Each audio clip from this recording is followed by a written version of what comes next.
Isika eto Madagasikara dia tsy maintsy mijery ny zavatra misy sy ny tontolo misy eto amintsika. Kanefa kosa ny fampianarana eto amintsika dia mifandraika io amin'ny fotom-pampianarana any ivelany.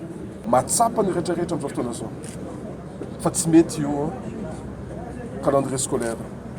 Tsy misy ray aman-dreny tsy mikaikikaiky amin'izao fotoana izao tsy mamety an'io. Ny ankizy rehetrarehetra eran-tany efa miala sasatra daholo. Fa tsika eto Madagasikara irery ihany amin'izao fotoana izao tsy miala sasatra. Ny fomba fanitsina azy dia tsotra dia hatramin'izay mbola tsy natahana olana firy ny mahakasika calendrier scolaire teo aloha. Averina amin'ny calendrier scolaire teo aloha zany ny mahakasika ny cycle ny aty amin'ny primaire sy ny secondaire izay voalaza hoe 9 ans. Io moa ny éducation fondamentale filazatsika azy. Ny PSE dia mametraka hoe tokony zaraina anankitelo io cycle roa.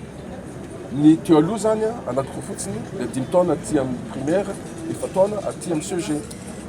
Izay rehetrarehetra zay be dia be koa tsy fitoviana arak'hevitra mahakasika an'io satria ao ambadiky n'io ny hoe tsy tokony hisy intsony ny CPE satria tokony mandeha ho azy ihany le 6 taona izay voalaza zay.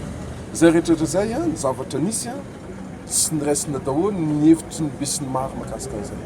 Fa tsika tsy maintsy miroso.